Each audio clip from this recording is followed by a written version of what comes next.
Hey YouTube, and thank you for watching JunkWorks DIY Garage. Well, I am underneath my hood of my Jeep here, and we are having a problem with this battery wanting to go dead. So I'll admit this is a super simple battery to take out, but it is some people just don't know how to do some things, and they might look at this and say, well, why isn't this coming out? So back here, down behind the battery, there is actually a 10mm hold down right here.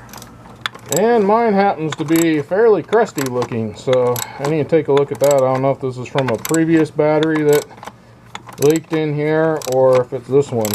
I tell you, this battery looks almost new, so who knows.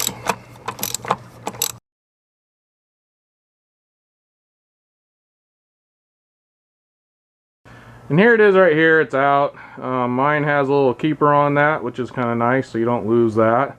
But I also have right here some baking soda and water, which I'm going to throw that down inside and let it soak for a while and hopefully get some of the crusty off. It appears that that is the only thing that has crusty stuff all over it. The actual wires, the lines, everything else are fairly clean. So we took this 10mm, got that off, and we're going to pop this off, this cover here, which gives you your positive and your negative. We're going to go ahead and pop off the negative first. That's where you are responsible for your own safety. Oh, wrong way. But that's the way I've been taught to do it now.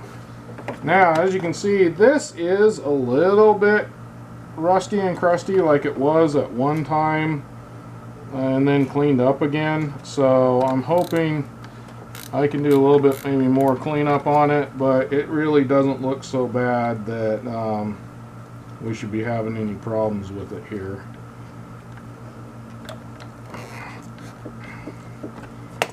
Alright. That's 10mm as well on mine anyway, if you have original ones. I took the part off the back here. You got to run forward and kind of bring it out, because the front of it has kind of a lip that's holding down the front of it like that. So, and then we pull it out. This is a probably one of the easiest batteries that I've ever tried to replace here.